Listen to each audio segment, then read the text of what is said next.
If you're trying to gain weight, eating food in a caloric surplus is one of the most important aspects of your plan. Thinking about this really makes sense because gaining muscle means putting on more mass, and more mass means more energy. From a thermodynamics standpoint, you really can't create new energy out of nothing. As a matter of fact, you can't create energy, mass, at all. You can just convert it. So what does it actually mean to consume food in a caloric surplus?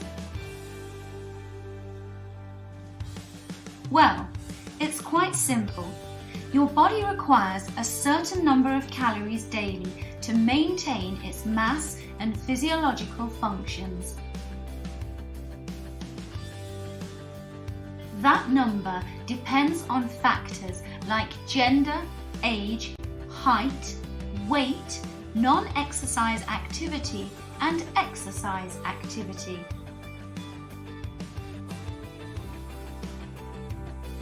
If you don't know what that number is for you yet, go to www.traininginthebay.com/macro-calculator to get a rough estimation.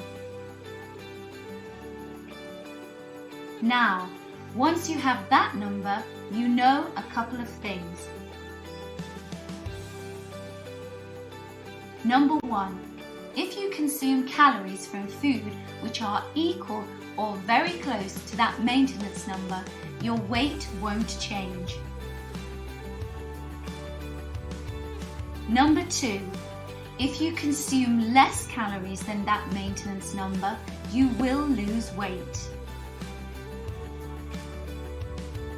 And finally, if you consume more calories than that maintenance number, you will gain weight. Now, is a caloric surplus mandatory for gaining muscle? Well, not really. You can gain muscle at maintenance calories, and some beginners can even gain muscle during a caloric deficit. However, consuming food at a surplus will allow you to optimize and maximize the rate of your muscle and strength gains, while everything less than that would be suboptimal. Now, eating in a deficit may sometimes be really hard because at one point you're just digesting all the time. Here are our 2 best tips to help you create a sustainable gaining food plan. Number 1, eat separately.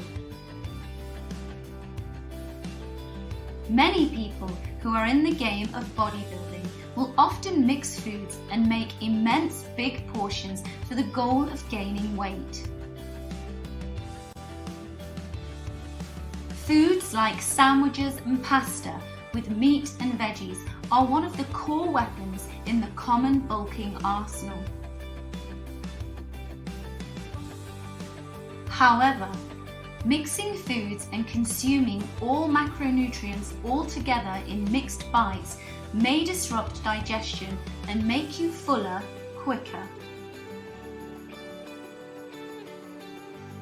This happens mainly because carbs, protein, and fats are chemically digested in different sections of your digestive system. The carbohydrates are digested in the small intestine, while protein and fats are mainly digested in the stomach. For this reason, in your meals, consuming your carbs, then veggies, and finally your protein may allow your stomach to feel better and make you easily consume bigger meals. Think of the protein as a finisher for every meal. That will seal the deal and make you satiated. Number 2, train hard. If you want to eat that much and in a surplus, you have to be hungry all the time.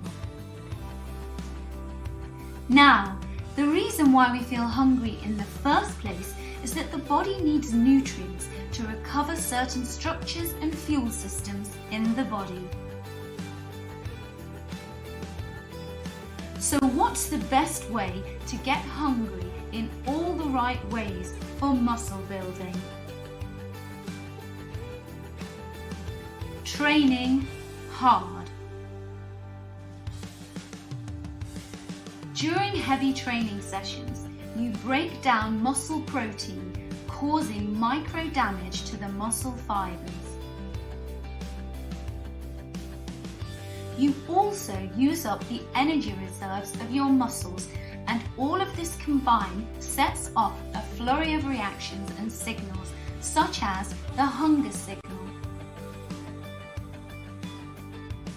All of these reactions and signals will ultimately lead to the tissues becoming stronger and their energy reserves bigger and more efficient. This is what we call gains. So how do you go about eating all that food needed to build muscle? Let us know in the comment section below.